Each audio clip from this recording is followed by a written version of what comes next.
మామూలుగా ఆదివారం రాత్రి ఉంటుంది కానీ ఎక్కడికో బతుకుతూ ఇప్పుడు చాలా ప్రశాంతంగా హ్యాపీగా ఉంటాను. కానీ రోజువారిని మోసగిస్తూ పరుడు జోలికి వెళ్తూ ఎక్కడెక్కడో ఆలయాలకు మొక్కుకుంటూ ఆలయాలు చేస్తున్నారు.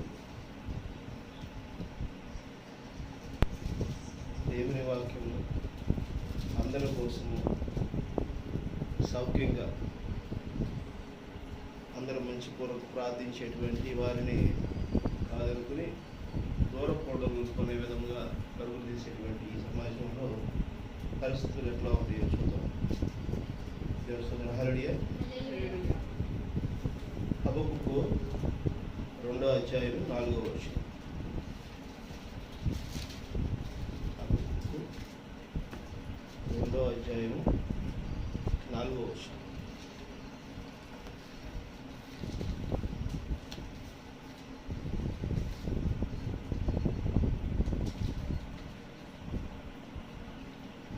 దేవస్థానం హల్లెలూయా. చదవండి.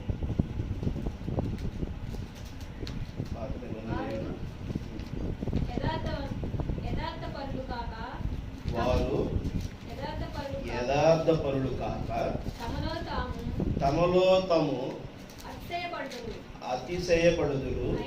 అయితే నీతిమంతుడు విశ్వాసము మూలముగా బ్రతుకును. ఆమేన్. హల్లెలూయా. ప్రార్థన. పరలోకమైన తండ్రి, పరిశుద్ధమైన తండ్రి, ప్రభువైన యేసయ్య మీకు వందనాలు స్తుతులు చెల్లించుకుంటున్నాం తండ్రి. చదవబడినటువంటి లేఖనమును ప్రభావ వివరించుటకు మేమైతే ఎంత మాత్రం అర్హుడు కాదు నాయన. రంగం మీద మీరే ఒకటి మాట్లాడండి. ఏ బిడ్డతో ఎలా మాట్లాడాలో మాకు తెలియదు నాయన. మరి ప్రతి ఒక్క విషయంలోనూ వాళ్ళ మనసులలో ఉన్నటువంటి సందిగ్ధాన్ని తొలగిస్తూ వారిని ప్రేమపూర్వకంగా ఆశీర్వదిస్తూ వారిని మీలో ఐక్యపరుచుకుంటూ వాళ్ళని ప్రభా మీ వైపున ప్రభా మీకు కూడా దయచేయండి ప్రభా. ఇదిగోనైనా మీరు ఏదైతే ఈ సృష్టి కలగక ముందు మరి ప్రభా నిర్ణయించి ఉన్నారో అది ఈ భూమి మీద నెరవేర్చబడుటకు మీ చిత్తానుసారమైనదని మేము నమ్ముతున్నాం ప్రభా. ఇదిగోనైనా నీ ప్రేమను బట్టి నీ జనుడు నీ దగ్గరికి చేరుతున్నాయి ప్రభా. మీ కృపను బట్టి మిమ్మల్ని ప్రభా విశ్వసిస్తారు తండ్రి. విశ్వాసం మూలముగానే సమస్తము సాధ్యమనేది మీ యొక్క వాక్య ద్వారా ప్రభా మేము గ్రహించని ఉన్నాం తండ్రి.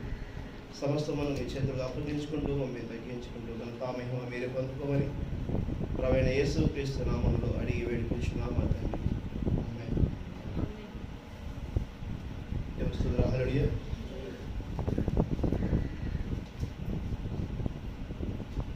ఒక క్రైస్తవుడికి ఉండవలసినది ఏంటది? ప్రధానంగా ఏమన్నారంట చూశారు? 4వ వచనంలో తమలో తాము అతిశయపడుదురు. అయితే నీతిమంతుడు విశ్వాసము మూలముగా బ్రతుకును. చేస్తున్నారు. హల్లెలూయా. అసలు చర్చికి ఎందుకు వస్తున్నామని అనేది మన ప్రధానమైనటువంటి ప్రశ్న. అంతే కదా. అందరు దేనికోసం వస్తున్నారు? జనరల్గా అందరూ ఆస్తి కోసము, ధనం కోసము, ప్రమోషన్ కోసము, ఒక సమస్య పరిష్కారం కొరకు, ఒక వ్యాధి నయం కాపాడటానికో ఇలా పలు కోరికల మీద ఆశల మీద వస్తున్నారు. అంతే కదా మందిరానికి వచ్చేది. కానీ అసలు బైబిల్ ఏం చెబుతుంది? ప్రవీణ యేసుక్రీస్తు ఏం చెబుతున్నాడు? మీరు నన్ను వెంబడించండి, నేను మరణమును జయించిన వాడును, మీరును మరణం జయించాలని. హల్లెలూయా. పరిశుద్ధ గ్రంథము అంతిమముగా మనకు నేర్పించేది ఏంటంటే మరణాన్ని జయించటం. హల్లెలూయా. మరణము మనల్ని కబలించి మన యొక్క శరీరంలో ఉన్నటువంటి జీవాన్ని తీసుకుపోతుంది. కానీ ప్రభువైన యేసు క్రీస్తు కృప అయితే ఆ మరణాన్ని జయించవలసి ఉంది. ఇది సాధ్యమేనా? ఇది సాధ్యమేనా?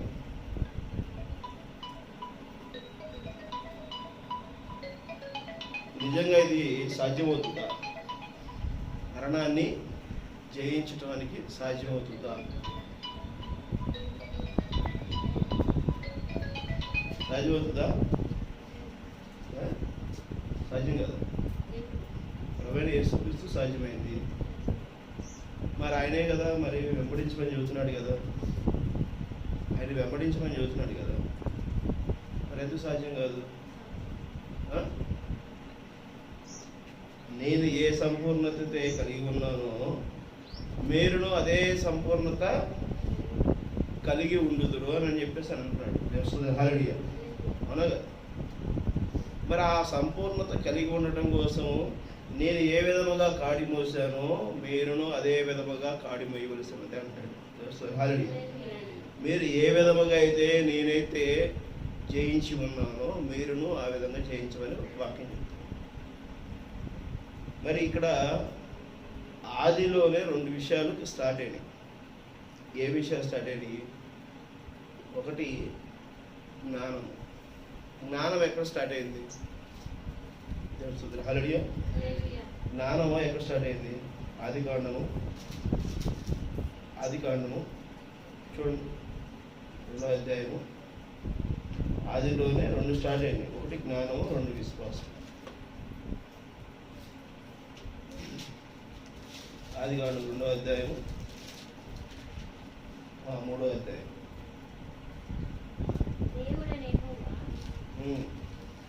యెహోవా చేసిన సమస్త భూజంతువులలో సర్పము యుక్తి గలదే ఉండెను. అది ఆ స్త్రీతో, ఇది నిజమా? ఈ తోట చెట్టులో దేని ఫలములనైనను మీరు తినకూడదని దేవుడు చెప్పెనా అని అడిగాడు. దేవుడు హల్లెలూయా. చూసారా? యుక్తి అంటే తెలివితేటలు.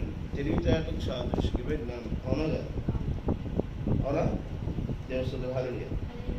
జ్ఞానం అనేది మొదటిగా ఎక్కడ స్టార్ట్ అయింది? ఏదైనా తోటలోనే స్టార్ట్ అయింది. ఎవరి ద్వారా స్టార్ట్ అయింది? సర్పం ద్వారా స్టార్ట్ అయింది. యుక్తికి సాదృశ్యం ఎవరు? సర్పం. ఆ సర్పము అవ్వని కబలించింది, ఆక్రమించింది, దోచుకుంది. దీని వలన మరి ఏమై ఉంది ఇక్కడ? మొదటిగా ఆ తప్పు అక్కడ ఉన్న ఆదాము అవ్వ ఉన్న ఏదైనా తోటలో మరి ఈ సర్పములో నుంచి సాతాను శక్తి ప్రాబల్యం అయ్యి ఏం జరిగింది? ఒక లోపం జరిగింది, ఒక తప్పు జరిగింది. దానివలన కయ్యోను అవ్వకి ఆదాము మొదటి కుమారుడిగా జన్మించాడు. మొదటి కుమారుడిగా కయ్యోను జన్మిస్తే కయ్యోను మరి దేవుడికి అనుకూలంగా ప్రవర్తించాడా? ప్రవర్తించలేదు. దేవుడు హల్లెలూయా. తన ఇష్టానుసారం దశమ భాగాలు చెల్లిస్తున్నాడు, తన ఇష్టానుసారంగా జీవిస్తున్నాడు. ఒక కుళ్ళు, కుతంత్రము, దుర్భక్తిను, అతనికి ఉన్నటువంటి స్వార్థ బుద్ధిని అక్కడ చూపించాడు.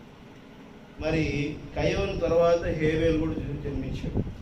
హేబేలు మరి ఎలా చేశాడు? భక్తితోనూ తగ్గింపుతోనూ తాను దేవునికి అర్పించుకునే విధంగా దేవుని దగ్గర దశమభాగం చెల్లించాడు. ఎంతో వినయంతో విధేయతతో ఆయన తగ్గింపు కలిగి హేబేలు అర్పించాడు. మరి హేబేల్ని ఏం చేశాడు? కయ్యోను చంపి పూడ్చిపెట్టాడు, తన పొలంలో పూడ్చిపెట్టాడు.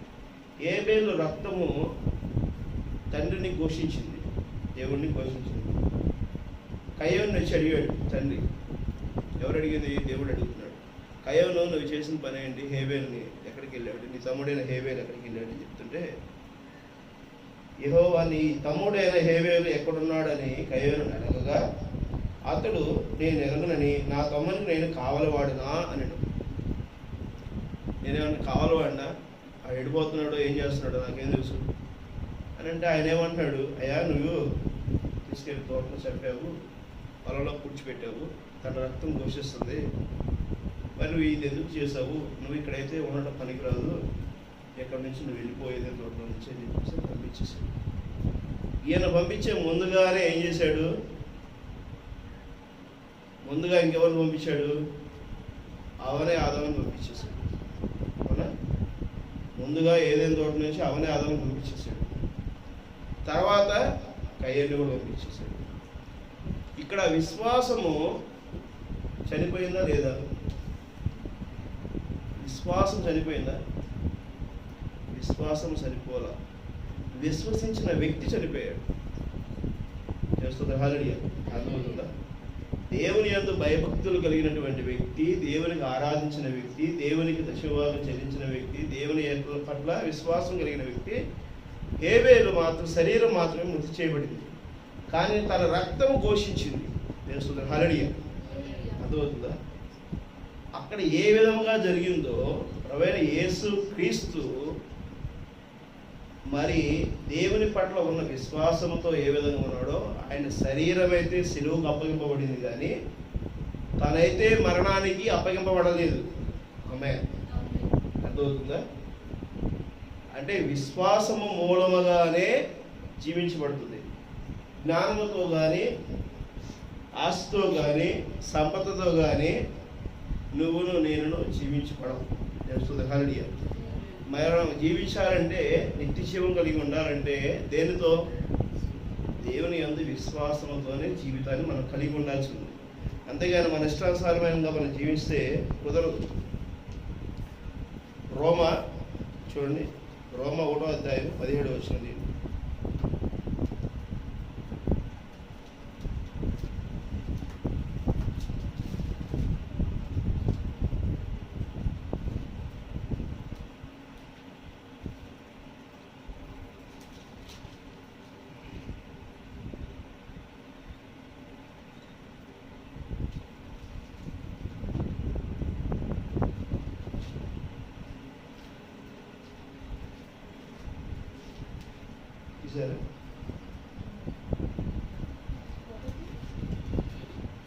రోమా 17వ అధ్యాయం 1వ అధ్యాయం 17వ వచనం.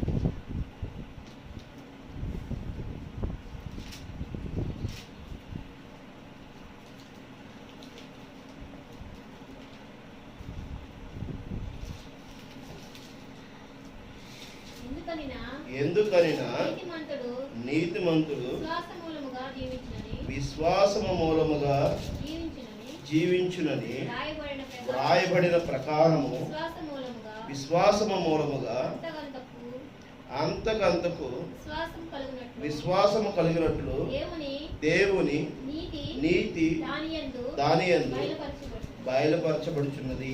దేవుని హల్లెలూయా. ఇంకో విషయం కూడా మనం గమనించాలి. మనం వెంబడించాలంటే జ్ఞానానికి సాదృశ్యకు నీతే. ఒక నీతిమంతుడు వ్రాసినటువంటి పుస్తకాన్ని చదివి జ్ఞానాన్ని సంపాదించి తెలివిగా వ్యవహరించేటువంటిదే ఈరోజు ఉన్నటువంటి పరిస్థితి. అవునా కదా? దేవుని హల్లెలూయా. రైట్ సోదరులు అవినీతిపరులు కాదు, వారు నీతిమంతులు. అవునా? విమానాన్ని కనుగొన్నటువంటి రైట్ సోదరులు అవినీతిపరులు కాదు, నీతిమంతులే. వాళ్ళు విమానం కనుగొని పడ్డారు. వాళ్ళు విమానం కనుక్కుంటే వాళ్ళ నీతి దేనికి సాదృశ్యమై ఉంది? జ్ఞానానికే కదా. ఒక వస్తువుని తయారు చేశారు. మరి వారు తయారు చేసిన దాన్ని ఈరోజు కొన్ని లక్షల కోట్ల మంది జనాభా ప్రయాణం చేస్తున్నారు, విమానాన్ని డెవలప్ చేసుకుంటారు. అవునా కదా? దేవుని హల్లెలూయా. మొదటిగా వాళ్ళు అనుకున్నది అర్థమైందా? మరి అట్లాగే ప్రతి ఒక్క శాస్త్రవేత్త కనుగొన్నటువంటిది జ్ఞానం చొప్పునే. ఆ జ్ఞానం ఎక్కడి నుంచి వచ్చింది? వారు నీతిగా ఉండటం వలనే. దేవుని హల్లెలూయా. వాళ్ళే నీతిగా లేకపోతే, వాళ్ళే ఆక్రమించుకుంటే, వాళ్ళే దానిని ప్రయోజనానికి ఉపయోగించుకుంటే నీ దగ్గరికి నా దగ్గరికి ఆ ప్రయోజనం రాదు. దేవుని హల్లెలూయా. అర్థమవుతుందా?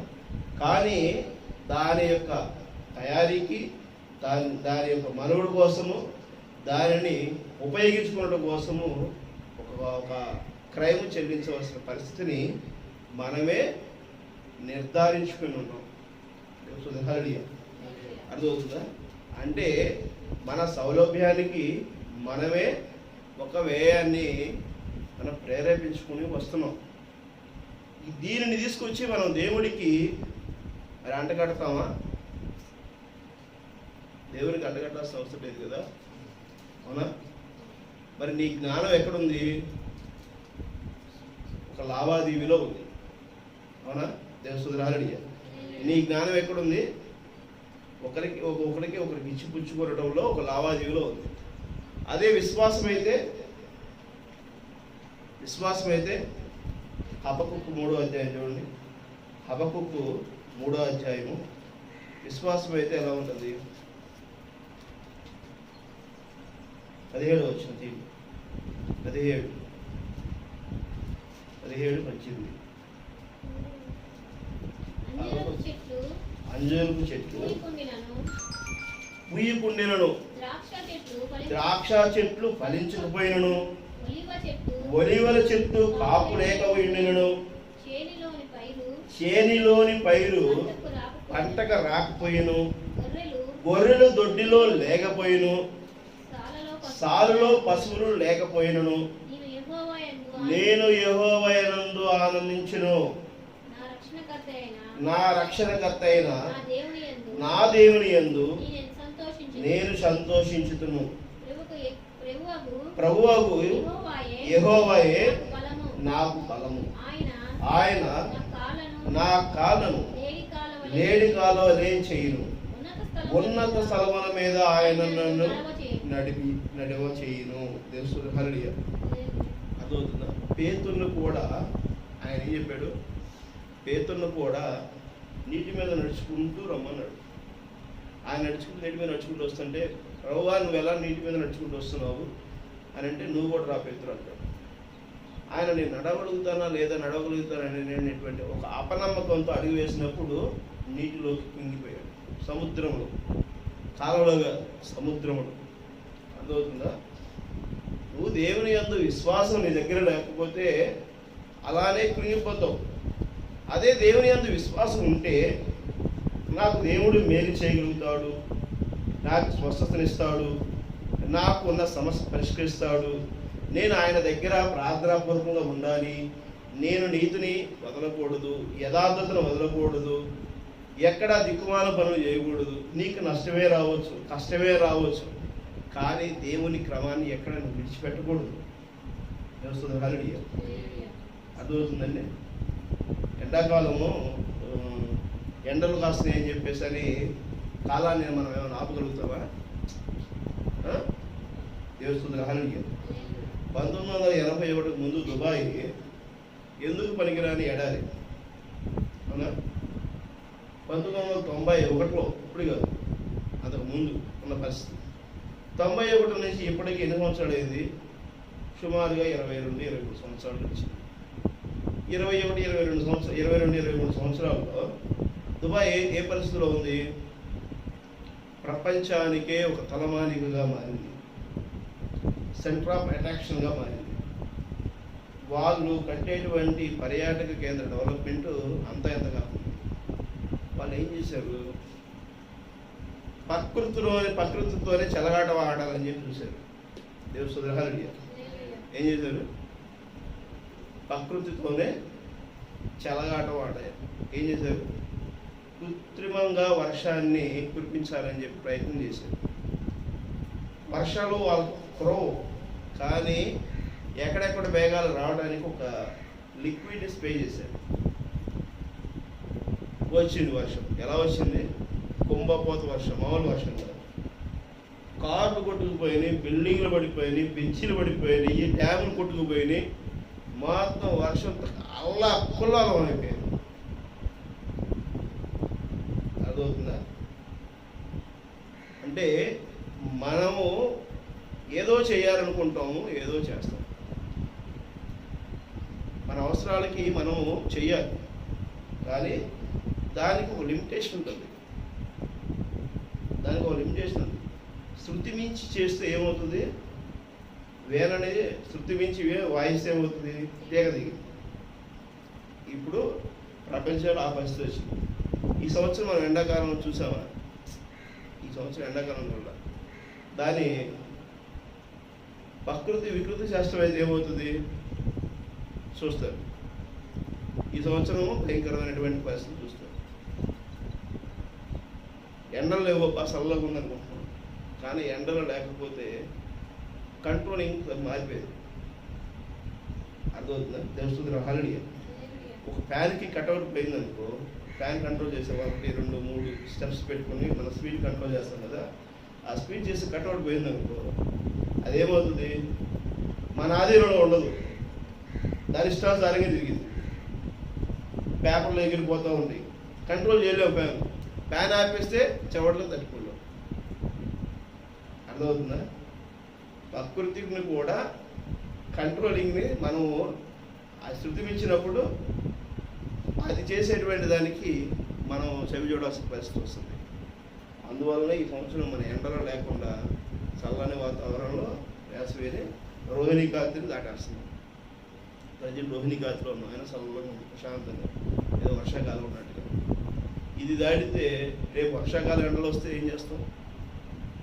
చేయలేం కదా మనమేమి. అలాగా ఏం జరుగుతుందో అనేది దాన్ని బట్టి ప్రకృతి వికృత చేష్టాలుగా మారిపోతున్నటువంటి పరిస్థితుల్లో నువ్వు నేను చాలా జాగ్రత్తగా ఉండవలసిన సమయమై ఉన్నది. ఈరోజు వర్తమానం ఏం చెబుతుంది? నీతివంతుడు జ్ఞానవంతుడే. ఆ జ్ఞానం ఎక్కడి నుంచి వచ్చింది? విశ్వాసం వలన వస్తుంది. విశ్వాసం అనేది లేకపోతే నీ నీతి, నీ యథార్థత ఉండదు. తెలుస్తుంది. హల్లెలూయా. అది నువ్వు ఎక్కడ చూస్తున్నావు? జ్ఞానమే చూస్తున్నావు.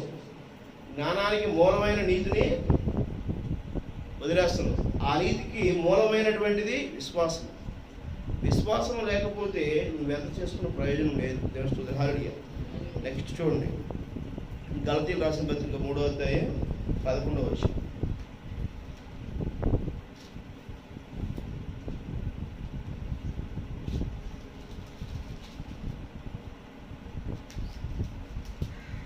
గలతీయులకు రాసిన పత్రిక 3వ అధ్యాయము. ధర్మశాస్త్రము చేత ఎవడును దేవుని ఎదుట నీతిమంతుడని తీర్చబడను సంగతి స్పష్టమే. ఏలయనగా నీతిమంతుడు విశ్వాసము మూలముగా జీవించును. అర్థమవుతుందా? ధర్మశాస్త్రము చేత ఎవడును దేవుని ఎదుట నీతిమంతుడని తీర్చబడను సంగతి స్పష్టమే. అర్థమవుతుందా? ధర్మశాస్త్రాన్ని చదివినందువల్ల, బైబిల్లో వాక్యాలు చెప్పినందువల్ల, బైబిల్లో వాక్యాల గురించి మనం మాట్లాడుకుని చేసినందువల్ల నీతిమంతుడిగా మనము చెప్పము. అర్థమవుతుందా? విశ్వాసము మూలంగా మాత్రమే మనము జీవించగలుగుతాం. ఎలా ఎలాగ నీతిమంతుడు విశ్వాసం మూలంగానే జీవించు. ధర్మశాస్త్రాన్ని మనం వెంబడిస్తే మనకు విశ్వాసం రాదు. ఆ విశ్వాసం లేకపోతే నిత్య జీవాన్ని మనం పొందుకోలేము. హల్లెలూయా. ఎందుకని అంటే నీకు కృతజ్ఞతా భావం నీకు దగ్గర లేకపోతే, నీకు ఎవరైతే మేలు చేశారో వారి దగ్గర నువ్వు విశ్వాసంగా లేకపోతే, వారిని నువ్వు గౌరవించుకోలేకపోతే నీవు ఎలాగ ఉత్పత్తి కాబడతావు? అర్థమవుతుందా? తెలుస్తుంది. హల్లెలూయా. ప్రకృతే ఒక నీతిని పాటిస్తుంది. నువ్వు విత్తనం పెట్టు, నీళ్లు పోయి, నీవు నీళ్లు పోసావని ఆ విత్తనానికి నువ్వు 6 కాలము శ్రమించావని చెప్పేసరిని నిన్ను ప్రేమించి ఆశీర్వదించి అది మొక్కగా చెట్టుగా రూపొందిబడి ఏమవుతుంది? ఫలిస్తుంది. ఫలించి ఫలాలని నీకు ఇస్తుంది. ఆ ఫలాలను మనం తిరిగి బతకడానికి దేవుడు మనకు ఇచ్చాడు. కానీ మనం ఏం చేస్తున్నాం ఇక్కడ? మనం జీవించడానికి మన శరీర అవసరానికి ఏం అవసరమై ఉంది? కేవలం మన శరీరము ఉత్పత్తికి కావాల్సింది ఆహారము అవసరమైనది. అది ఎక్కడి నుంచి వస్తుంది? ఆహారము మనం తీసుకునే ఆహారము ప్రకృతిలో నుంచే రావాల్సిందే. నువ్వెంత తీసుకుని పోయినా సరే, స్ట్రీమ్ రైస్ తీసుకొచ్చినా, న్యూడిల్స్ తీసుకొచ్చినా, ఆ న్యూడిల్స్కి లేకపోతే మూలమైనటువంటి మైదా పిండి తెచ్చినా, ఆ మైదా పిండికి మూలమైనటువంటి గింజలు తీసుకొచ్చినా, ఆ గింజలు ఎక్కడి నుంచి వచ్చినాయి? ప్రకృతి నుంచే వస్తాయి. నువ్వు రకరకాల రూపొందించుకొని మార్పు చెందుతూ నీ ఇష్టానుసారంగా నువ్వు రూపుదిద్దుతూ వలన దాన్ని నువ్వేం చేస్తున్నా? క్రయ విక్రయం జరుగుతున్నావు. ఏం చేస్తున్నావు నువ్వు? క్రయ విక్రయం జరుగుతున్నావు. ఒకప్పుడు ఎలా ఉండేది? గత 50 సంవత్సరాల క్రితం నేను చిన్నతనంలో అయితే కొనుగోలు చేసుకునేవి కొన్ని అయితే కొన్ని ఇచ్చిపుచ్చుకునేవాళ్ళు. చింతపండు, పంచదార, మా పెరట్లో పోసి వాళ్ళ పెరట్లో కాయలు తీసుకోవడము, వాళ్ళ ఇంట్లో వంకాయలు పండితే మనకు ఇవ్వటము, మన ఇంట్లో బీరకాయలు పండితే వాళ్ళు తీసుకోవడం, ఇట్లాంటివి జరిగింది. ఇది నీచ నాచింది. నాకంటే ముందు ఇంకొక 20-30 సంవత్సరాల ముందుకు వెళ్తే పప్పు దినుసులు కూడా ఇచ్చిపుచ్చుకునేవాళ్ళు. మీరు పసుపు వేసారా, నాకు ఇవ్వండి. మీరు మిరపకాయలు పండించారా, నాకు ఇవ్వండి. నేను రైస్ పండించాను, మీకు ఇస్తాను అనే అరువుగా అట్లా ఇచ్చిపుచ్చుకునేవాళ్ళు. ఇప్పుడు ఏమవుతుంది? ధనం అనే దాన్ని మనం కూర్చుకున్నాం, కొనుగోలు చేసుకుంటున్నాం. మన దగ్గర ఉన్నదాన్నైనా మనము అమ్ముతున్నాం. మనకు కావాల్సిన దాన్ని కొనుక్కునే క్రమంలో మనం ఏం చేస్తున్నాము? దీనికి ఒక లగ్జరీ లైఫ్లు పెట్టుకుంటూ, వసతులు ఏర్పాటు చేసుకుంటూ, మన జీవన ప్రామాణికలని మార్చుకుంటూ వస్తున్నాం. ఇవి నిజంగా మన భారతదేశంలో ఉన్నాయా? భారతదేశ సంస్కృతి కాపాడాలని కొట్టుకుంటున్నటువంటి మేధావులు ఉన్నారు, అతి మేధావులు. మరి నిజంగా భారతదేశంలో ఈ సంస్కృతి ఉందా? ఈ సిస్టమ్స్ ఎక్కడి నుంచి తీసుకొస్తున్నారు? ఈ ఇండస్ట్రీ ఎక్కడి నుంచి తీసుకొస్తున్నారు? ఈ కొలమానాలు ఎక్కడి నుంచి తీసుకొస్తున్నారు? పాశ్చాత్య దేశాల నుంచి కదా. అవి ఏదో తీసుకొచ్చుకుంటారు, వారి మీద పడి మనం ఏదో తిరుగుబాటు చేస్తాం, అసలు వదిలేస్తాం. అదేదో సామెత ఉందంట, ఎలుగులు కొట్టే రంధ్రాన్ని వదిలేసి చెవులు కొట్టే రంధ్రాన్ని పట్టుకున్నాడంట. ఎవరికి ఎక్కడికి ఎవడు. అలానే ఉంది ఇప్పుడున్న పరిస్థితులు కూడా. ఇలా మాట్లాడటం వల్ల వారు ఆర్థికంగా ప్రాబల్యం చెందుతున్నారు, వాళ్ళు మన్నలు పొందుతున్నారు, వారి స్థితి మారుతుంది, వారు యోగ్యులుగా మారుతున్నారు. కానీ వాళ్ళ మాటలు విన్న వాళ్ళు సైకిల్గా మారిపోతున్నారు, కోపానికి మారిపోతున్నారు, అలవాట్లకి, దురలవాట్లకి బానిసలైపోతున్నారు. అవునా కదా? ఇలాంటి పరిస్థితులు మనం గమనించుకోవాలి. గమనించుకుని జాగ్రత్తగా వాక్యానికి లోబడి నిలిచింది. ప్రతిరోజు వాక్యం చదవటం అనేది మనం క్రమం తప్పకుండా చేయాలి. దేవస్తోత్రం. హల్లెలూయా. ఇక్కడే ఉన్నారా? క్రమం తప్పకుండా వాక్యం చదవాలి. వాక్యం ఏం చెబుతుందో దాన్ని గ్రహించాలి. అర్థమైతే మనకి సరే, లేకపోతే అర్థం కాకపోతే దేవుడితో మనం మాట్లాడాలి, సేవకుడిని అడిగి తెలుసుకోవాలి. ప్రతిరోజు ఉదయాన్నే లెగిసి వాక్యం చదివేవాళ్ళు ఉన్నారా? ఎందుకని వాక్యం ఎందుకు చదవలేకపోతున్నారు? రోజు 3 అధ్యాయాలు చదవాలి కనీసం. చదివితే సంవత్సరం మొత్తం ఒకసారి బైబిల్ని అలా రివైండ్ చేసుకోవచ్చు. బైబిల్ మొత్తం చదవలేకపోతే మనం ఎప్పటికి మనం పరిస్థితులు అన్నీ తెలుసుకోగలుగుతాం? తెలుసుకోలేకపోతే మనం ఈ లోక సంబంధంగానే మనం జీవిస్తూ ఉంటే మనం ఎప్పుడు ఇంకా దేవునికి తగిన విధంగా మనం రూపుదిద్దుకోబడతాం. వాక్యాన్ని మనం గ్రహించేటువంటి స్థితిలో మనం లేకపోతే ఇంకెప్పుడు మనం దేవునికి తగిన విధంగా మనం జీవించగలుగుతాం. ప్రవక్త క్లియర్గా చెప్తూ వచ్చాడు, నీవు తప్పక తిరిగి జన్మించవలెను అని అర్థం అన్నాడు. అంటే నీవు నీ చుట్టూ ఉన్న వాతావరణంతో నువ్వు కలిగిన శరీరమైనటువంటి జీవితం కాదు. ఆమేన్. నువ్వు తిరిగి జన్మించవలసిందే. ఎలా జన్మించాలి? పరిశుద్ధ గ్రంథాన్ని వెంబడించే విధంగా కాదు, పరిశుద్ధ గ్రంథాన్ని అవగాహన చేసుకుంటూ దేవుణ్ణి వెంబడించే విధంగా, ప్రభువైన యేసుక్రీస్తుని వెంబడించే విధంగా నువ్వు జీవించాల్సి ఉంది. ప్రభువైన యేసుక్రీస్తు ఏ జీవితాన్ని కలిగి ఉన్నాడు? తనలో ఏ ఒక్క డాగు మచ్చ కలంకి లేదు. దేవుని హల్లెలూయా. ఏ కుళ్ళు కుతంత్రం లేదు, ఏ గొప్పతనం లేదు, ఏ ఆర్భాటం లేదు. ఆయన మరణమును జయించిన వాడే కాదు, ఆయన ముందు శవం వస్తుంటే లెగమన్నప్పుడు లేచింది శవం. దేవుని హల్లెలూయా. ఆయన నేను అది చేశాను, నేను ఇది చేశాను, ఆ ప్రెసిడెంట్తో మీటింగ్ పెట్టా, ఈ ప్రెసిడెంట్తో మీటింగ్ పెట్టా, నేను బ్లెస్సింగ్ ఇచ్చా, నేను ఇది చేస్తా, అది చేస్తానని అని చెప్పాడా? చెప్పలా. ఆయన ఏం చెప్తున్నాడు? ప్రభువా, ఇది నీ చిత్తం అయితే నెరవేర్చునైనా. నీ నామానికి ఘనత మహిమ కలదనిది నీ చిత్తమైతే చేయి ప్రభువా. హల్లెలూయా. ఓ చిన్నది వచ్చి టేబుల్ మీద నుంచి ఏదో ఒక బిస్కెట్ పడితే తినగలుగుతానని విశ్వాసంతో కుక్క ఎలాగైతే ఆ టేబుల్ దగ్గర తిరుగుతూ ఉంటుందో, నీవు ప్రార్థన చేస్తే నా పిల్లకి స్వస్థత వస్తుంది అని చెప్పేసి అని అన్నప్పుడు ఆయనకి ఆశ్చర్యం వేసింది. దేవుడు హల్లి అవునా కదా. మనం ఏదైనా తింటున్నావు అనుకోండి, నువ్వు కావాలని ట్రై చేయి. ఎక్కడన్నా చికెన్ పకోడీ షాప్ దగ్గర ఎక్కడికైనా వెళ్ళి నువ్వు తింటావు, కుక్క నువ్వు తింటున్నప్పుడు నీ చుట్టూ తిరుగుతూ ఉంటుంది. నువ్వు ఏదైనా పడేస్తావేమో, నీ దగ్గర నుంచి చేజారి పడిద్దామో తిందామని. నీకుందా ఆశ? ఆశ నీకుందా? ఆశ నీకుందా? దేవుడు హల్లి. ఎక్కడ నాకు నిత్య జీవం దొరికిద్దో అని చెప్పేసి అని నువ్వు ఆరాటం కలిగినటువంటి జీవితంలో ఏ ఒక్క క్షణమైన బతుకుతున్నావా? మరి నువ్వు ఇంక మారాలి కదా, నువ్వు పుట్టాల్సిందని ఇప్పుడు మరి అర్థమవుతుందా? మరి ప్రవక్త ఏం చెప్తున్నాడు? నీవు తప్పక తిరిగి జన్మించవలేను. ఇప్పుడు మరి తిరిగి జన్మించాల్సింది ఉందా మనం? మరి మనం జన్మించేటువంటి స్థితిలో మనం ఉంటున్నావా? తీర్మానం చేసుకోవచ్చు ఎప్పుడైనా? ప్రవేణ యేసుక్రీస్తు నామములో బాప్తిసం తీసుకోవడం అంటే ఏంటి? బాప్తిసం అంటే ఏంటి అసలు?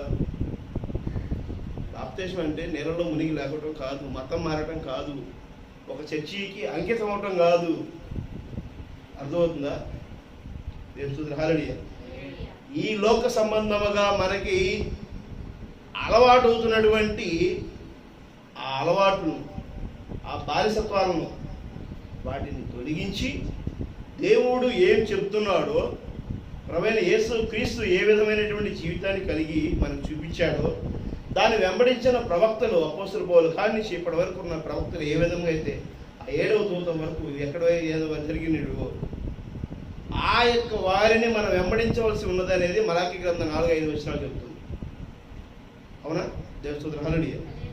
ఆ విధమైనటువంటి నీవు తీర్మానం కలిగిన జీవితంలో ఉంటేనే నువ్వు బాప్తిసానికి అర్హుడివి. దేవుని హల్లెలూయా. బాప్తిసం తీసుకోవడంలో ఎక్కడ ఏం తీసుకోబోతున్నావు నువ్వు? ప్రభువైన యేసు క్రీస్తు నామములో నేను తిరిగి జన్మిస్తున్నాను. దేవుని హల్లెలూయా. ఎవరు?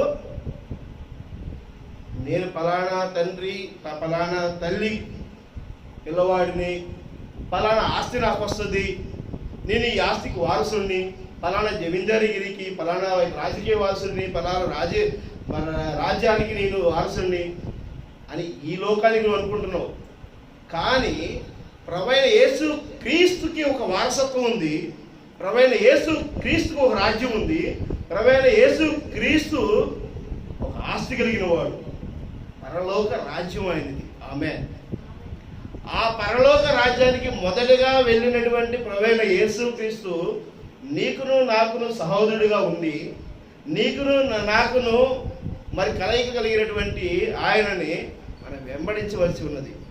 ఆయన ఏదైతే జీవితాన్ని పొంది ఉన్నాడో నువ్వును నేనును ఆ విధమైనటువంటి జీవితాన్ని కలిగి ఉండటం కోసము, సువార్త కలిగి ఉండటం కోసము, వాక్యానుసారమైన జీవితాన్ని కలిగి ఉండటం కోసము, దేవుని చిత్తానుసారమైన జీవితం కలిగి ఉండటం కోసము మనం ఉంటామని పంచభూతాల సాక్షిగా ప్రమాణం చేస్తూ అక్కడ మన మరణం జరుగుతుంది. ఆమేన్. ఏ మరణం జరుగుతుంది అక్కడ? శరీరేచ్ఛ మరణం. శరీరేచ్ఛ మరణంలో మనం ఏం చేస్తున్నాము? మనం శరీరేచ్ఛలో ఏం చేస్తాము? తిండి మీద ఆలోచన ఉంటుంది, బంధుత్వం మీద ఆలోచన ఉంటుంది, ఒక శరీరేచ్ఛ ఆలోచన ఉంటాయి, లేకపోతే ఒక ఆస్తి మీద ఉంటుంది, ఒక ధనం మీద ఉంటుంది, ఒక సంపద మీద ఉంటుంది, ఒక ప్రాంతం మీద ఉంటుంది. ఇలాంటి ఆశలు ఉంటాయి. ఈ ఆశలన్నిటినీ మనము ఆ రోజున అణిచివేయాలి. ఆమేన్. నశింప చేయాలి. వాటిని మరణానికి అప్పగించబడి ప్రభువైన యేసుక్రీస్తు నూతన జీవితాన్ని నాలో నుంచి నేను ప్రతిబింబిస్తాను, ఆ జీవితాన్ని నేను కలిగి ఉంటాను అని చెప్పేసి అనేది మన వాగ్దానం తీర్మానం చేసుకుని నిర్ణయించబడుకుని ఆ జీవితాన్ని మనం అక్కడి నుంచి ప్రారంభించవలసి ఉంది. ఆమేన్. అది బాప్తిజం అంటే. విశ్వాసం లేనటువంటి స్థితి, నాకు కాలు నొప్పి ఉంది, నాకు తగ్గట్లేదు, లేకపోతే ఏం నొప్పి ఉంది, కాలు నొప్పి ఉంది, తగ్గించాలంటే దేవుడు తగ్గిస్తాడు. భయపడాల్సి ఉంది, నువ్వెందుకు భయపడుతున్నావు? దేవుని చిత్తము, నువ్వు బతకాలి, నీ ద్వారా ప్రయోజనం ఉంది ఈ భూమి మీద అని అంటే ఆయన బతికిస్తాడు, లేదని తీసుకెళ్తాడు. దానికోసం బాధ చింతించాల్సిన అవసరం ఏంటి? ఎందుకు చింతిస్తూ బతకాలి? నువ్వు సంతోషముగా ఒక్క నిమిషం బతికితే చాలదా? ఆమె అది నిత్య జీవితం కాదా? అవునా కదా? ఎప్పుడో ఒక చోట మంచి టేస్ట్ ఫుడ్ తిన్నావు అనుకో, జీవితాంతం ఆ ఫుడ్ తినలేవు, కానీ దాన్ని ఏం చేద్దాం, జీవితాంతం చెప్పుకుంటాం. ఎక్కడో నీకు ఒక ఇష్టమైనటువంటి సంఘటన జరిగింది, దాన్ని జీవితాంతం చెప్పుకుంటావు. అవునా కాదు? అది నిత్యమే కలిగే ఉందా లేదా? అది దాని మరణం లేనటువంటి సంఘటనగానే ఉందా లేదా? అలానే మన జీవితం కూడా దేవుని చిత్తానుసారమైన జీవితాన్ని మనం ఎప్పుడైతే ఉంటామో అది నిత్యం కలిగి ఉంటుంది. ఆమె సంతోషకరమైన జీవితాన్ని మనం ఎప్పుడైతే ఉంటామో మనం దేవుని చిత్తానుసారంగా జీవించగలగాలి. అది ప్రతిరోజు ప్రతి గడియ నువ్వు జీవించితేనే జరిగింది, కానీ అది దేవుడు వచ్చి జీవింపజేస్తాడా? పొద్దుకు పచ్చడన్నం తింటాను, నువ్వు సంతోషపడలేవు, బిర్యానీ కావాలంటావు. బిర్యానీ ఇస్తే నువ్వే దానికి సంతోషిస్తావా? నాకు ఇంకా 10 రకాల కూరలు 10 రకాల ఇవి కావాలంట. అందరితో ఆగుతావా? ఏసీ రూములు తినాలంటావు. అందరితో ఆగుతావా? విమానంలో తిరుగుతా కడదా, మరి తిరగతా తినాలనుకుంటావు. అవసరమైతే చంద్రమండలంలో వెళ్ళి కూర్చుని కూడా తిందాం అనుకునేటువంటి ఆలోచన కలిగి ఉన్నది లేదా? ఎక్కడుంది నీ తృప్తి? నువ్వు కదా తృప్తి పడాల్సింది. నీకు తృప్తి లేకుండా దేవుడు ఇస్తాడు, దేవుడు చేస్తాడు, దేవుడు నాకు ఇది చేస్తాడు, అది చేస్తాడని చెప్పి వదువు మనము అనుకుంటా కూర్చుంటేట్లాగా. హెబ్రీయుల పత్రిక 10వ అధ్యాయం 38 వచ్చిన చూడండి.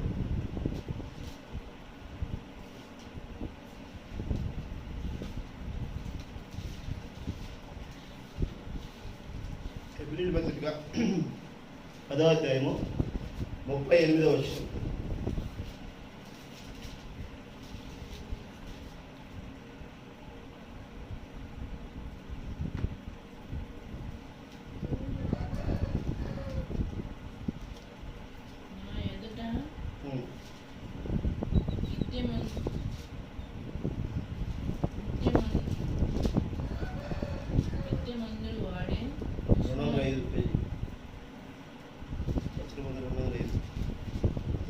నా ఎదుట నీతిమంతుడైన వాడు విశ్వాసము మూలముగా జీవించును, కానీ అతడు వెనుతిరిగిన ఎడల అతని యందు నా ఆత్మ సంతోషముండదు.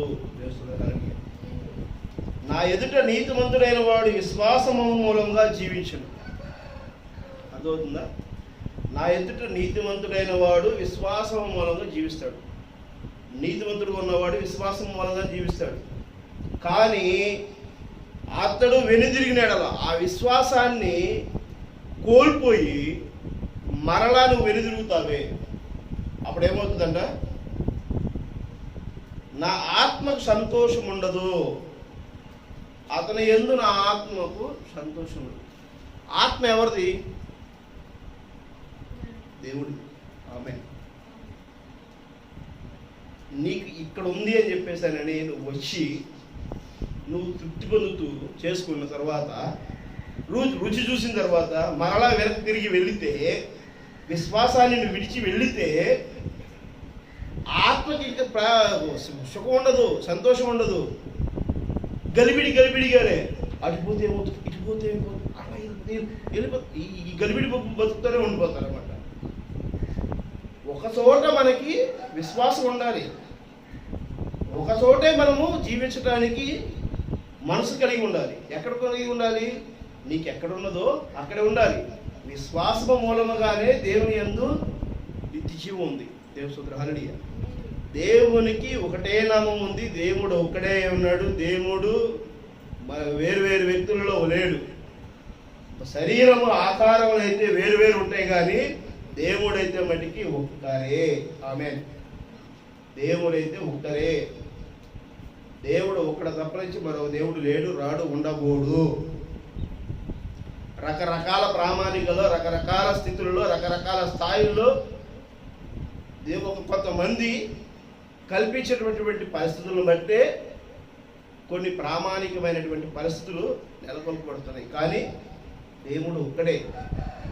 సర్వం వ్యాపించిన దేవుడు ఒక్కడే.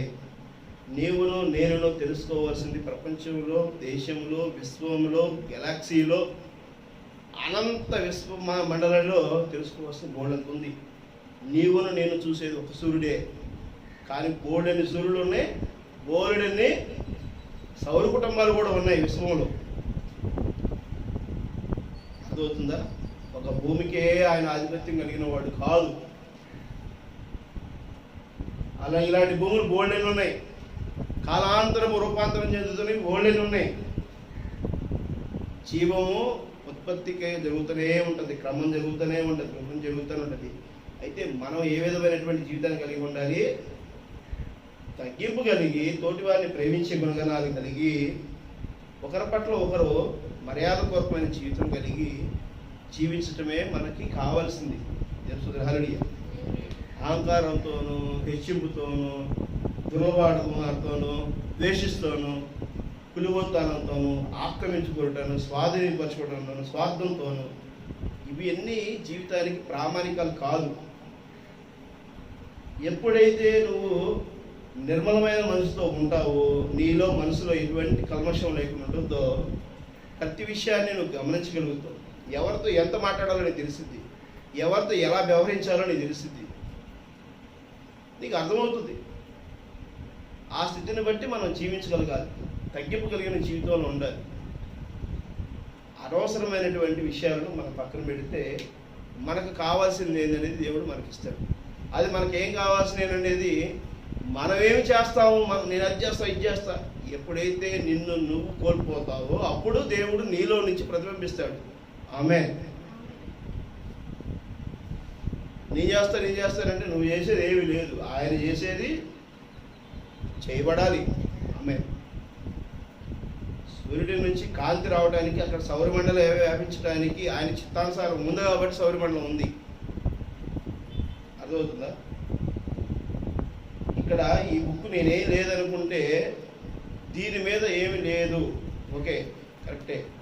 కానీ దీని మీద వెలుతురు పడే విధముగా మనం రిఫ్లెక్ట్ చేస్తే ఇక్కడ నుంచి నీకు వెలుతురు నీ దగ్గరకు వస్తుంది. అవునగా వస్తుందా? హల్లెలూయా. వస్తుందా? ఇది ఏమీ లేదని చెప్పి అనుకున్న పరిస్థితికి ఉన్నప్పుడు దీని నుంచి ప్రతిబింబిస్తుంది. ఇప్పుడు అలా నువ్వు ఏం లేదు, నాది ఏం లేదు, దేవుని చిత్తానుసారమైన జీవితంలో నేను ఉంటానండి, నువ్వు ఎప్పుడైతే తీర్మానం చేసుకుని ఆ విధమైనటువంటి జీవితాన్ని నువ్వు కలిగి ఉంటావో, దేవుడికి అర్పించగలిగిన జీవితంలో ఉంటావో, వాక్యానుసార జీవితంలో ఉంటావో, ప్రతిరోజు దేవుడిని ఆరాధించి స్తుతించేటువంటి స్థానంలో నువ్వు ఎప్పుడైతే ఉంటావో అప్పుడు నువ్వు ఏమవుతావు? దేవుడికి ఒక అర్థం అనే ప్రతిబింబించడానికి అవకాశం ఉంటుంది. అప్పుడు దేవుడు నీలో నుంచి కనపరచబడతాడు, నీలో నుంచి మాట్లాడతాడు, నీలో నుంచి ఆకర్షిస్తాడు, నీలో నుంచి స్వస్థతలు ఇస్తాడు, నీలో నుంచి ప్రతిదీ వెల్లడి చేయడానికి అవకాశం ఉంది. నువ్వు ఆ విధంగా లేకుండా నా ఇష్టాన్ని నేను ఏదో చేస్తాను, నేను చేయకపోతే ఏది కాదు కదా, నేనే చెయ్యాలి, నేనే చెందాలి అని నువ్వు ఎప్పుడు అనుకుంటూ ఉంటావు అప్పుడు అక్కడే ఉంటావు. హల్లెలూయా. తగ్గింపు కలిగిన జీవితంలో మనము నడవలసి ఉంది.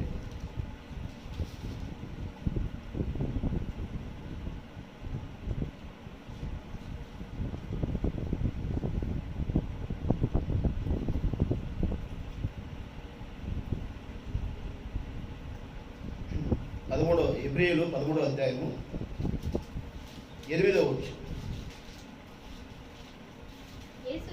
యేసుక్రీస్తు నిన్న నేడు ఒకటే రీతిగా ఉన్నాడు. అవును, యుగ యుగములకు ఒకటే రీతిగా ఉండును. ఆమేన్. నిన్న నేడే కాదు, యుగ యుగములకు,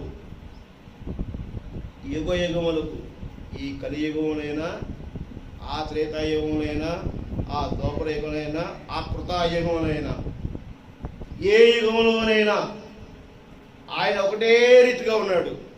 మారనవాడు, మార్పు చెందినవాడు, ఒకటే రీతిగా ఉన్నవాడు. ఆమేన్. నానా విధములైన అన్ని బోధల చేత త్రిప్పబడకుడి, భోజన పదార్థములను బట్టి కాక కృపను బట్టియే హృదయమును స్థిరపరచుకునుడి మంచిది. భోజనములను బట్టి ప్రవర్తించిన వారికి ఏమీ ప్రయోజనము కలగలేదు. అర్థమవుతుందా? ఇక్కడ తినువాటి కోసము మనము కలిగి ఉంటే దాని వలన ఎటువంటి ప్రయోజనం లేదు. నిత్య జీవం వైపు మనము తిరిగి ఉండవలసి ఉన్నది. దేవుని స్తుతి. హల్లెలూయా. 10వ వచనం చూడండి. మనకొక బలిపీఠం ఉన్నది, దాని సంబంధమైన వాటిని తినుటకును గుడారములలో సేవ చేయ వారికి అధికారము లేదు. వేటి రక్తము పాప పరిహారార్థముగా పరిశుద్ధ స్థలములోనికి ప్రధాన యాజకుని చేత తేబడిను ఆ జంతువుల కళేబరములను శిబిరమునకు వెలుపట దహింపబడును. కావున యేసు కూడా తన రక్తము చేత ప్రజలకు పరిశుద్ధపరచుటకై గవిని వెలుపట శ్రమ పొందెను. దేవుని స్తుతి. హల్లెలూయా. గవిని వెలుపట ఆయన శ్రమ పొందాడు.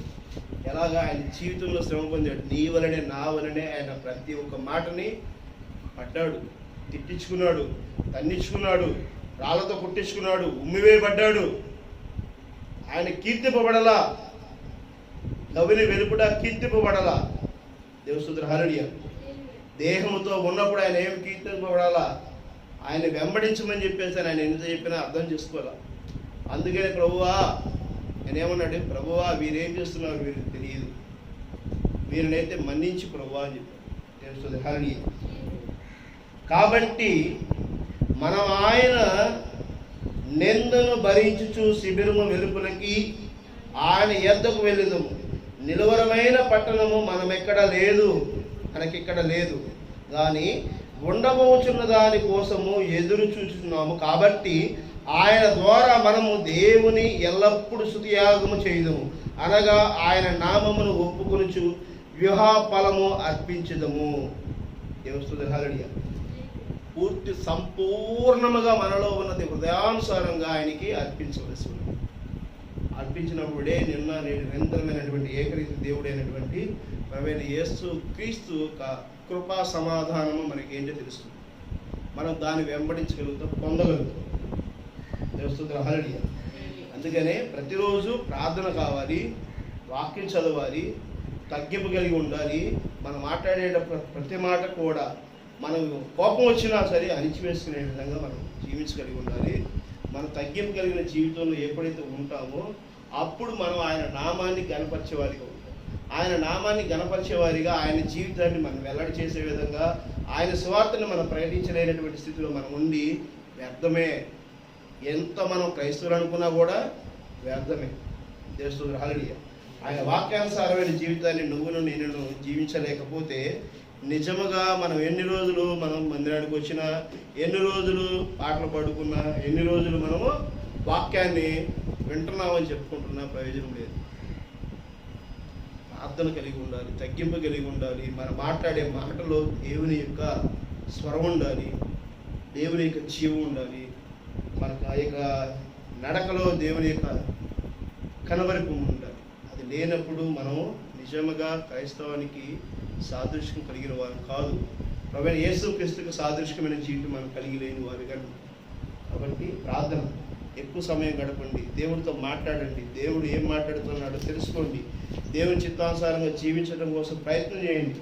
వాక్యాన్ని ఎక్కువ శాతం చదువుతూ ఉండాలి, వర్తమానాలు చదువుతూ ఉండాలి. ఇది చాలా భయంకరమైనటువంటి దినాల్లో మనము ఉండున్నాం. కాబట్టి వీటిని మనం జయించడానికి మనం ఇవన్నీ ఎందుకు చెప్తున్నాము, ఇలాగ వాక్యం ఎందుకు చెప్పబడుతుంది, ప్రవక్త ముందుగానే ఎందుకు హెచ్చరించుకుంటూ వస్తున్నాడు తెలుసా? తినే బిర్యానీలు ముందు దొరకపోతే అల్లాడిపోతాయి, అవునా కాదు? నువ్వు తినే రైస్ నీకు దొరకపోతే అల్లాడిపోతాయి. అందుకనే నీవే కంట్రోల్ చేసుకో. ఎంత తగ్గింపు కలిగి ఉంటావో అప్పుడు నువ్వు బాగుంటావు. కేజీలు తినాలనుకుంటే ఏమవుతుంది? రేపొద్దున ఒక ముద్ద దొరికింది అనుకో, అన్నం ఒక ముద్దైనా తినడానికి దొరికింది అనుకో, నువ్వు సర్దుకోగలుగుతావా? నీ ఆకలి తీరుద్దా? నువ్వు తృప్తి చెందగలుగుతావా? అలాంటి దినాలు రాకపోతున్నాయి, అలాంటి పరిస్థితులు రాకపోతున్నాయి. అందుకని తగ్గింపు కలిగి ఉండాలి. జయించేటువంటి దానికోసం ప్రయత్నం చేయండి. దేవుని హల్లెలూయా. ఉన్న వస్తువులు కల్పన కోసము మనము ఎగిరిపడి జీవితాలు, ఎంత ఎగిరిపడినా ఎంత ఎదిగినా భూమిని ఆనాల్సిందే, ఆ మట్టిలో కలవాల్సిందే, ఆ దేవుణ్ణి మనము కలుసుకోవాల్సిందే. అందుకని విశ్వాసమైనటువంటి జీవితంలో ఉండి, తగ్గింపు కలిగిన జీవితంలో ఉండి, తోటి వారిని గౌరవించి ప్రేమించేటువంటి మనసు కలిగి, హృదయానుసారంగా ఆత్మానుసారంగా మనసారాగా దేవుణ్ణి ఆరాధించేటువంటి జీవితం మనం కలిగి ఉంది. మనకు రెండు ఆజ్ఞలు ప్రభువైన యేసుక్రీస్తు ఇచ్చాడు. నిన్ను వల్ల నీ పొరుగువారిని ప్రేమించు, మనసారా ఆత్మానుసారంగా దేవుణ్ణి ఆరాధించు. ఆ రెండు నువ్వు చేసినప్పుడు అందరిలో నీలో ఎలా అయితే దేవుని జీవం ఉందో ఎదుటి వారిలో కూడా దేవుని జీవం కలుగుతుంది. ఆ ఆత్మ శరీరం అయితే శరీరేచ్ఛతో ఆలోచనలు తప్పు చేయవచ్చు, కానీ ఆ శరీరంలో ఉన్న ఆత్మ దేవుని దైవది. ఆమె ఆ దేవుని ఆత్మని నువ్వు గౌరవించి ప్రేమించి ఆశీర్వదించి నువ్వు గనక ఆ విధంగా ఉంటే నీకును అదే ఉండదు. నువ్వు ఎదుటివాడిని ద్వేషిస్తావు, ఎదుటివాడిని ప్రేమించలేవు, ఎదుటివాడిని పట్ల నువ్వు ఏ విధంగా నువ్వు కంట్రోల్ కాదు. కానీ నువ్వు చేసే తప్పులు దేవుడు ఎన్నిసార్లు క్షమించి ఉంటాడు. నీతిమంతుడికి ఇంకా దేవుడి కంటే నీతిమంతుడు ఉన్నాడా? నేను నీతిమంతుడు అంటున్నావు, నువ్వే నీతిమంతుడు అయితే అసలు నువ్వే సృష్టికర్తవై ఉన్నావు కదా, కానీ నువ్వు మనిషిగానే ఉన్నావు కదా, నీలో ఆ శక్తి ఉండదు కదా. ఆయన పలికితే సమస్తం సాధ్యం కాబడింది, నువ్వు పలికితే సమస్తం సాధ్యం కాబడుతుందా? నేను నీతిమంతుని యథార్థవంతుని, నేనే గొప్ప. నువ్వు గొప్ప కాదు. నీలో ఉన్నది ఎంతైతే దేవుడు ఆశీర్వదించాడో ఎదుటోళ్ళలో కూడా ఎంత ఉంటుంది, దాన్ని తగ్గించగలిగి దేవునికి సాదృశ్యమైన జీవితాన్ని నేను కలిగి ఉండటం కోసం ప్రార్థన చేయాలి. దేవుని స్తోత్రం. హల్లెలూయా. ప్రార్థన చేసుకో.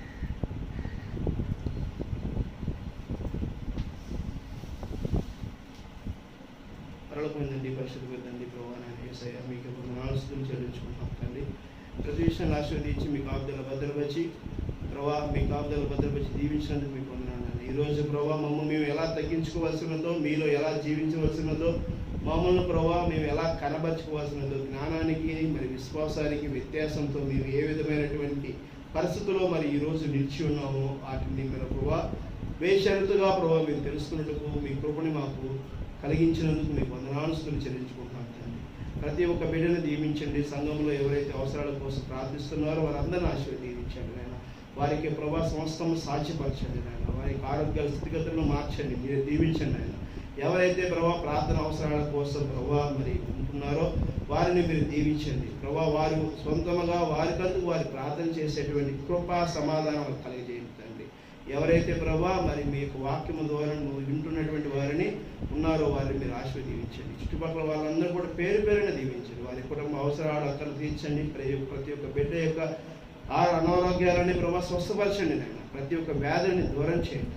ఆ కుటుంబాల్లో మేలైన దీవెన దయచేయండి. ఒక రోజున ప్రభా వారు కూడా ప్రభా మీ యొక్క బిడ్డలైనటువంటి దాన్ని ప్రకటించుటకు మీ కృపాన్ని దయచేయగలుగుతాను కోరుకుంటున్నాను.